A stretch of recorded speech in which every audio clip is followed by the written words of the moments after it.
Hello everyone. I hope आप सब ठीक होंगे और अपने अपने एग्ज़ाम की तैयारियों में व्यस्त होंगे। जैसा कि आप सब लोगों को पता है कि 2025 में बहुत सारी वैकेंसीज आने वाली हैं, तो हमें अपने आप को प्रिपेयर करना है। लेकिन जो आज की वीडियो है वो है मेरी टीचिंग से रिलेटेड। टीचिंग में एक ऐसा मुद्दा है जो इस पर बात कोई करता ही नहीं है। वो सारे रूल्स की बात कर लेंगे लेकिन इस पर कोई बात नहीं करना चाहता। चाहे देखो DSSS भी हो, KVS हो, NVS हो या आर्मी के स्कूल हो, इनके अपने अपने क्राइटेरिया होते हैं, अपने रूल्स होते हैं और उसके अकॉर्डिंग ही ये बच्चों से फॉर्म फिलअप करवाते हैं।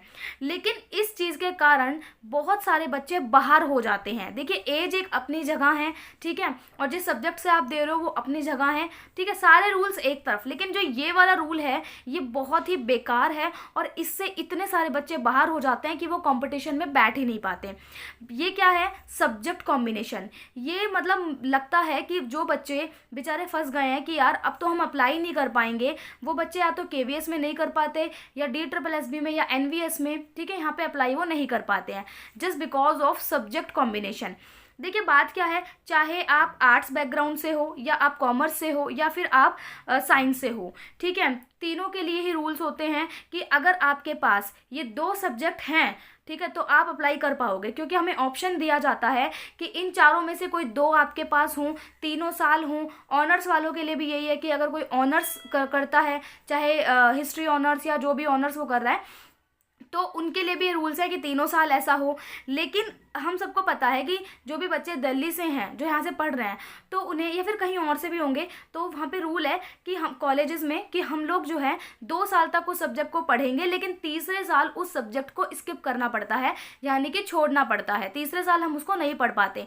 लेकिन इन्होंने क्या कर रखा है, ये रूल बना रखा है कि आपका तीनों साल ये सब्जेक्ट होना चाहिए, ठीक है। और हम सबको पता है कि हम लैंग्वेज पढ़ते हैं, तो लैंग्वेज तो 1 साल हमारी स्किप होती है। अगर हमने हिंदी 2 साल पढ़ ली है तो तीसरे साल में यानी 3rd ईयर में आके वो चीज़ हट जाएगी, हिंदी हट जाएगी। या फिर इंग्लिश आपने 2 साल पढ़ ली है तो वो भी जो है तीसरे साल आके वो हट जाएगी। तो इसमें बच्चों का क्या दोष है, वो किस हिसाब से हटा देते हैं और ये कहते हैं कि तीनों साल ही तुम्हारा इंग्लिश पढ़ा होना चाहिए, लैंग्वेज में तीनों साल ही हिंदी पढ़ा होना चाहिए, जो जिस चीज़ से भी आप अप्लाई करना चाह रहे हो। तो ये रूल कुछ मतलब समझ से बाहर है, ठीक है। अब जैसे मैं आर्ट्स का बताती हूँ, आर्ट्स में ये लोग कहते हैं कि हम 4 सब्जेक्ट पढ़ते हैं, हिस्ट्री, ज्योग्राफी, ठीक है, और पॉलिटी और इकोनॉमिक्स, ठीक है, ये 4 पढ़ते हैं। इनमें से कोई 2 होने चाहिए, बात तो समझ में आती है। लेकिन इनमें से जो हिस्ट्री और ज्योग्राफी है वो परमानेंट आपका तीनों साल में से कोई ना कोई एक रहा होना चाहिए। जैसे कि इन्होंने क्या रखा है, हिस्ट्री के साथ आपका पॉलिटी हो या फिर हिस्ट्री के साथ आपका इकोनॉमिक्स हो, हिस्ट्री के साथ आपका ज्योग्राफी हो। ये मतलब ज्योग्राफी, हिस्ट्री इनको मस्ट कर रखा है कि होना चाहिए। अब किसी बच्चे ने ना तो तीनों साल हिस्ट्री पढ़ी है ना ही ज्योग्राफी पढ़ी है, उसने सिर्फ क्या पढ़ा है, उसने पढ़ा है पॉलिटिकल साइंस और इकोनॉमिक्स, तो वो बच्चा तो सीधा सीधा बाहर ही हो गया है, वो तो फिर अप्लाई नहीं कर पाएगा। तो फिर होगा क्या? देखिए, इनका ना बस इस रूल के अगेंस्ट सबको कुछ करना चाहिए, मतलब मुझे ऐसा लगता है, क्योंकि इस तरीके से बहुत सारे बच्चे जो हैं वो सीधा बाहर हो रहे हैं। चाहे आप साइंस स्ट्रीम से ले लो, वो फिजिक्स, केमिस्ट्री, बायो में फंसे हुए हैं, उनका भी यही चीज़ है। चाहे आप कॉमर्स से ले लो, ठीक है, उनका भी यही हाल है। तो मतलब यहाँ पर मुझे ऐसा लगता है कि बहुत सारे बच्चों को कुछ करना चाहिए, क्योंकि सब्जेक्ट कॉम्बिनेशन ना मिल पाने के कारण वो एलिजिबल नहीं हो पाते। अब इसका मतलब तो ये नहीं है ना कि वो वैकेंसी में अप्लाई उन्होंने पढ़ नहीं रखा, वो अप्लाई नहीं कर सकते, या मतलब यहाँ पे तो उनकी सीधा सीधा योग्यता देखी जा रही है कि आप लोगों को फिर नहीं आता होगा इसलिए आप अप्लाई नहीं कर पा रहे।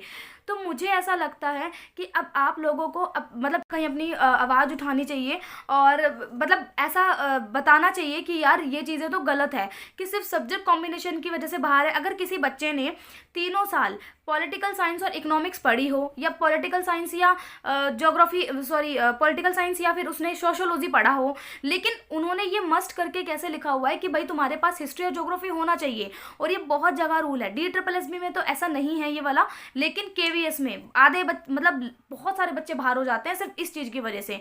NVS देख लो, वहाँ भी यही हाल है, KVS में भी यही हाल है, और भी अलग स्टेट हैं उनमें भी यही हाल है कहीं ना कहीं, ठीक है। तो मतलब ये रूल ही ऐसे अपने आप में बच्चों को सीधा बाहर बाहर करता है।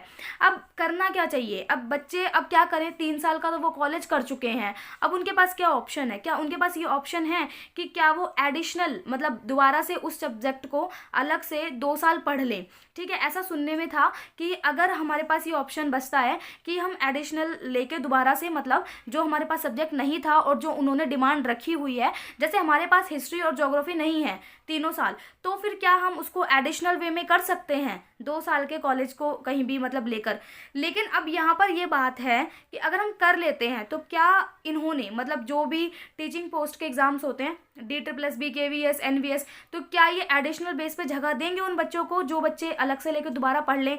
देखिए यहाँ पे टाइम कितना खराब हो रहा है, बच्चे पहले ग्रेजुएशन कर चुके हैं और दोबारा से वो अपना सब्जेक्ट कॉम्बिनेशन मैच करने के लिए दोबारा से वो उन सब्जेक्ट्स को दोबारा मतलब कॉलेज में एडमिशन लेके फिर पढ़ें, तो इतना टाइम वेस्ट हो रहा है मतलब। तो इसलिए मुझे ऐसा लगता है कि कुछ ना कुछ ज़रूर करना चाहिए ताकि वो बच्चे भी यहाँ पर आए जिनका सब्जेक्ट कॉम्बिनेशन मैच नहीं हो रहा। ठीक है, अब यहाँ पर करना क्या चाहिए, इसका एक ही हिसाब है भाई, अगर जिसको भी टीचिंग लाइन में जाना है तो प्लीज़ ग्रेजुएशन में एडमिशन लेने से पहले आप ये मेक श्योर कर, हमें टीचिंग के लिए जाना है, टीचिंग में ही अपना करियर बनाना है, तो हमें जो है ग्रेजुएशन में अपने कॉम्बिनेशन देख लेने चाहिए कि हमारा क्या होना चाहिए क्या नहीं होना चाहिए। तो इस तरीके से हमें देखना ज़रूरी है उन बच्चों के लिए। ठीक है, अब दूसरी बात यहाँ है, अब जो बच्चे कर चुके हैं भाई उनके पास तो देखो मुझे नहीं लगता कोई ऑप्शन है, क्योंकि अगर हम एडिशनल तरीके से भी कर लेते हैं 2 साल के लिए 3 साल के लिए दोबारा से हम उस सब्जेक्ट को के साथ ग्रेजुएशन कर पाएँ जो जिससे हमारा कॉम्बिनेशन मैच हो जाए, तो इसकी क्या गारंटी है कि हमें तब भी वैकेंसी में जगह मिलेगी। तो मतलब मुझे नहीं लगता। तो इस चीज़ के लिए सबको मतलब जितने भी एस्पिरेंट्स हैं उनको बोलना चाहिए। ठीक है, ट्वीट करो कहीं भी जो भी है, मतलब अपनी आवाज़ यहाँ पे उठानी चाहिए, क्योंकि इस तरीके से देखो कंपटीशन तो हमेशा से ही बहुत रहेगा, लेकिन लाखों बच्चे तो सिर्फ इस वजह से बाहर हो रहे हैं कि उनका सब्जेक्ट कॉम्बिनेशन मैच नहीं हो रहा। तो क्या फ़ायदा है। तो मुझे ऐसा लगता है पर्सनली कि भाई अपना सब्जेक्ट कॉम्बिनेशन के लिए हमें वॉइस उठानी चाहिए, हमें बताना चाहिए कि भाई ऐसा नहीं होना चाहिए। और एज क्राइटेरिया तो आप देख ही रहे होंगे, जहाँ पे पहले DSSB ने PGT पोस्ट के लिए 33 तक ये लोग जाते थे। ठीक है, वहाँ पे इन्होंने सीधा 30 वो रख दिया है। तो चलो एज की भी छोड़ दो, बट अब कम से कम एक मौका हमें यहाँ पर मिलना चाहिए कि हम 30 की मतलब 30 तक इन्होंने एज कर रखी है कि 30 तक कर लो, चलो कोई नहीं, अगर एक मौका हमें मिलता है, लेकिन वो भी बच्चे आधे बाहर हो रहे हैं सब्जेक्ट कॉम्बिनेशन की वजह से। तो अपनी वॉइस जो है इसके अगेंस्ट जो है उठाइए, ताकि आगे चलकर ये बात पहुँचे कि भाई इस वजह से बच्चे बाहर ना हो। चलो अब मिलते हैं नेक्स्ट वीडियो में, तब तक के लिए बाय बाय।